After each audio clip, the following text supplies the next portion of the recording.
ভোরবেলায় সূর্য ওঠার আগে আকাশের রংটা যে কি অপূর্ব লাগে কি বলবো। তো আমি কিন্তু রোজ অনেক ভোরে ভোরেই উঠে পড়ি। তো তোমরা সবাই তাড়াতাড়ি ওঠো তো ঘুম থেকে দেখবে যত তাড়াতাড়ি উঠতে পারছো তত মানে সারাটা দিনে অনেকটা টাইম হাতেও পাবে, কাজেও এনার্জি থাকবে, প্রচুর কাজ তোমার দেখবে কমপ্লিট ঠিক হবে। আর আমরা যেহেতু পাহাড়ে থাকি সেই কারণে গরমকাল হলেও কিন্তু ওই রাতের দিকটা আর ভোরবেলাটা হালকা করে একটা ঠান্ডা ঠান্ডা লাগে। তো রাতের বেলায় তো পাতলা হলেও হালকা একটা কম্বল গায়ে তোমাকে দিতেই হবে, এখানে কোনো উপায় নেই, নয়তো সকালবেলায় উঠে হাঁচি কাশি ফ্যাঁচ ফ্যাঁচ শুরু হয়ে যাবে। আর ভোরবেলাটাও হালকা একটা চাদর হলে মন্দ হয় না। একদিন যখন কিছুই পাই না তখন আমরা কি করি জানো, ওই যে বাবাই মাম্মাম সোফাতে বসে থাকলে তাদের নয় পেছনে গিয়ে বসে পড়ি, নয়তো কোলে উঠে থাকি, তাহলেই একটু গরম গরম লাগে আরামে। তো মাম্মাম দেখলাম রান্নাঘরে চলে এসেছে, আমি তাই পেছন পেছন তো চলে এসেছি। মনে হচ্ছে চাটা কিছু বসাবে হয়তো, তবে তার আগে এই যে দুধের প্যাকেট গুলো রাখা ছিল তো কিনে এনে শুধু রেখেই দেওয়া ছিল, সাজানো ছিল না আর কি। তো সেগুলোকে দেখছি সুন্দর করে তাকের মধ্যে সাজিয়ে রাখছে। আসলে কি জিনিসপত্র অগোছালো ভাবে না রেখে যদি সাজিয়ে গুছিয়ে নেওয়া যায় না কাজের সময়, সেটাকে খুঁজে পেতেও খুব সুবিধা হয় আর সময়টাও বাঁচে অনেকটা। দেখে তো মনে হচ্ছে এই কাজটা মোটামুটি কমপ্লিট। তো এবার কাগজের বাক্সটা রাখবে না ফেলবে সেটা তো বুঝতে পারছি না, রাখলে আবার ছোটকু পিকু কুচিয়ে দেওয়া করবে, তার থেকে ফেলে দেওয়াই ভালো।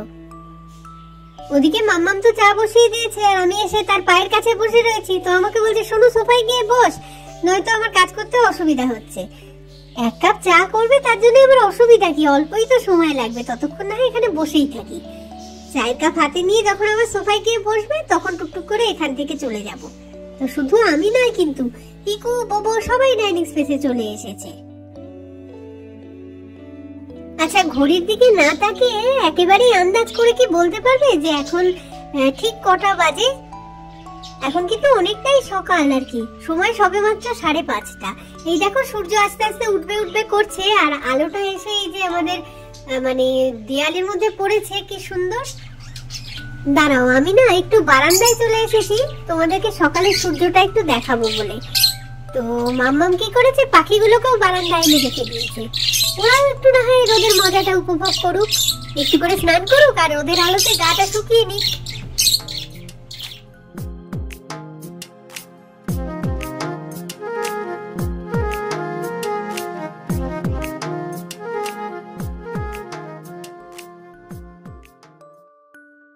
টুকটুক করে কতগুলো ফুল ফুটে গেছে দেখো গাছগুলোতে। মাঝখানে না দেখলে শুধু জঙ্গল মনে হতো, কিন্তু এখন পাতাগুলো যেমন সুন্দর সবুজ হয়ে গেছে আর এই যে ফুল ফুটেছে না খুব ভালো লাগছে দেখতে। এখন এই বারান্দাতে যত রকম রঙের আর কি জেরিনিয়াম গুলো ফোটে, মাম্মামের কাছে কিন্তু আরো অনেক রকম রঙের কালেকশন ছিল আগে, কিন্তু এই যে বাড়ি ঠাড়ি চেঞ্জ করা হয় তো মাঝে মাঝে, সেই সময়টা অনেক গাছপালা নষ্ট হয়ে যায়। কষ্ট করে করে গাছ করা, আবার সেগুলো নষ্ট হয়ে গেলে খারাপও তো লাগে বলো। আর মাম্মাম কি করে জানো, রোজই সকালবেলা এসে বারান্দাতে যখন দেখে দু একটা করে পাতা এরকম হলুদ হলুদ হয়ে গেছে সেগুলোকে ছিঁড়ে দেয়, বলে যে এগুলো থাকলে নাকি জায়গাটার সৌন্দর্যটা নষ্ট হয়ে যাচ্ছে।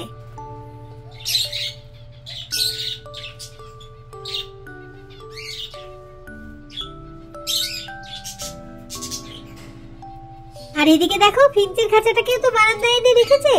তো সেই পাখিটা কি কীর্তি করছে, যে পাত্রটার মধ্যে ওকে জল খেতে দেওয়া হয় সেই জলটার মধ্যে মাথা চুবিয়ে চুবিয়ে স্নান টান সেরে নিচ্ছে।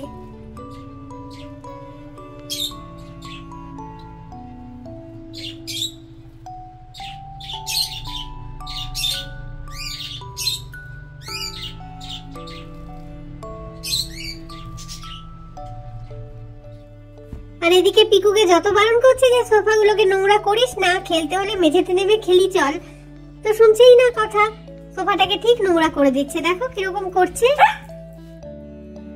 আচ্ছা দাঁড়াও, একটা জিনিস তো তোমাদেরকে আমি দেখাতেই ভুলে গেছি কথা বলতে বলতে, যে কালকেই না পরশু কৌশিকী অমাবস্যা ছিল না, তো সন্ধ্যাবেলায় মাম্মাম গেছিল একটুখানি রিঞ্ঝার মন্দিরে, কালী মন্দির আছে না সেইখানে। তো সেইগুলো একটুখানি দেখাই তোমাদের। আসলে সকাল থেকে বলছিল একবার গেলে হয়, কিন্তু যাবো কি যাবো না বুঝতে পারছিল না। তো সন্ধ্যাবেলায় একবার হঠাৎ করে ইচ্ছে হলো যে যাবো, কিন্তু তখন তো বেজে গেছে রাত 8টা। তো 8টার সময় চললো বাবাই আর মাম্মাম স্কুটারে করে রিঞ্ঝার কালী মন্দিরে। বেশ সুন্দর প্যান্ডেল করে পুরো মন্দিরটা সাজিয়েছিল, আর অনেক লোকজনও জমায়েত হয়েছিল সেখানে হরিনাম সংকীর্তন শুনবে বলে।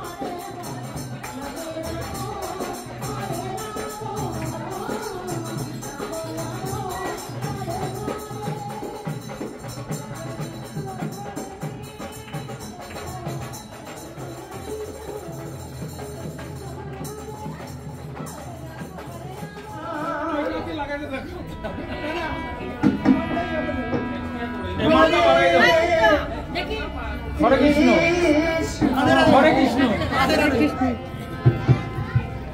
কৃষ্ণ কৃষ্ণ হরে হরে,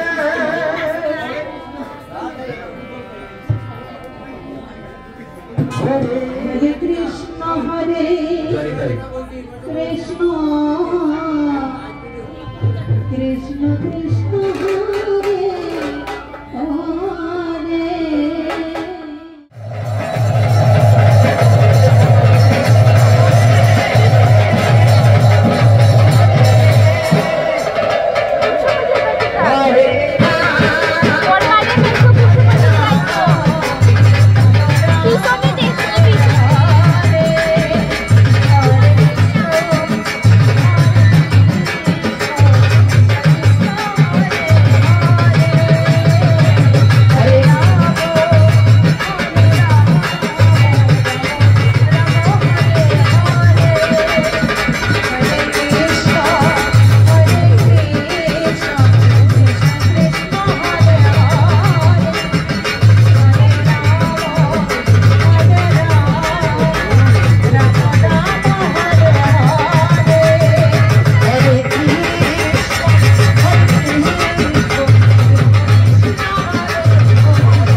এরপরে তো রিঞ্ঝার মন্দির থেকে বেরিয়ে মাম্মাম আর বাবাই ওই স্কুটারে করেই চলে গেছিল পোলোর মন্দিরে।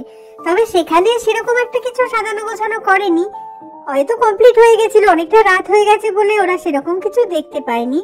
তবে যা যা দেখতে পেয়েছি সেটা তো দেখাচ্ছি আমি এই ভিডিওর মধ্যে।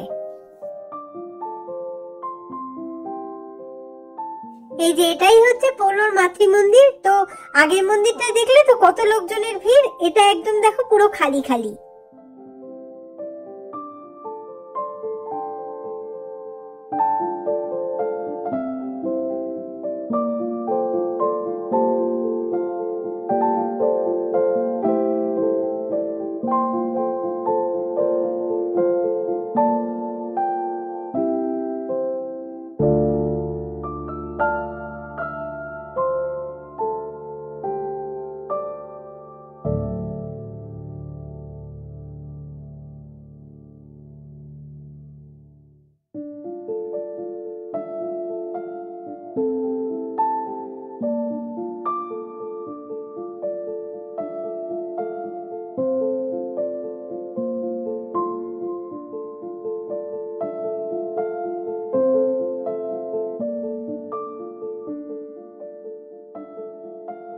মন্দিরটাকে এতক্ষণ তো ভিতর থেকে দেখালাম, এবার বাইরে থেকে একটুখানি দেখিয়ে দিই। আর এই মন্দিরের পেছন দিকে না বজরংবলীর খুব সুন্দর একটা মন্দির রয়েছে। তো দিনের বেলায় কখনো এলে সেটা না হয় দেখাবো, এখন তো রাতের বেলায় আর সম্ভব নয়। তো যাই হোক, এই ভিডিওটাকে আর বড় করছি না, খুব তাড়াতাড়ি ফিরে আসছি আবার একটা নতুন ভিডিও নিয়ে। তো ততক্ষণের জন্য টাটা।